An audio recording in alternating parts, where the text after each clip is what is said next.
Alright, everybody, time for another edition of Buy, Wait, Skip, the show where we play games and game demos and tell you whether you should buy, wait to buy, or skip a game altogether.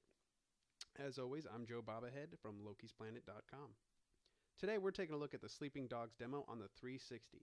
Now, I saw this game at E3 and was generally impressed. It seems like an interesting game with a cool storyline. You play as an undercover cop trying to infiltrate and take down the triads in the criminal underworld of Hong Kong. Now that I have my hands on the demo, let's go through my first impressions. In general, the graphics are good.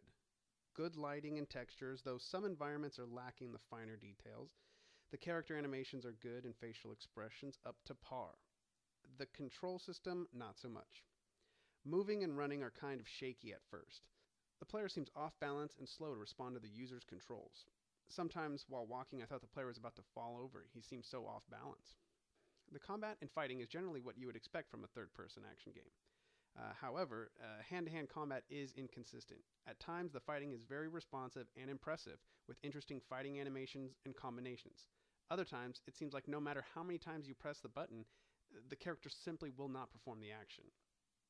The use of weapons is pretty much the same as every other third-person game.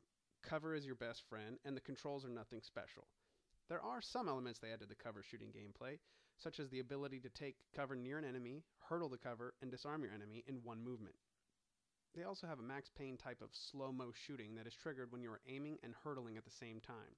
This is dramatic and all, but kind of unwarranted, seeing as jumping and hurdling while shooting should actually seek to hurt your aim rather than improve it. Still, the storyline, though we only see a glimpse of it in the demo, is a draw to the game. It appears to be a more serious crime game in an environment we aren't too familiar with.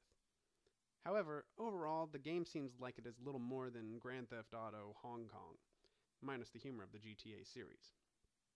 All in all, I'm going to have to give this one a wait. Wait to buy it, see what your friends say, maybe look to rent it or buy it used for a discounted price down the road.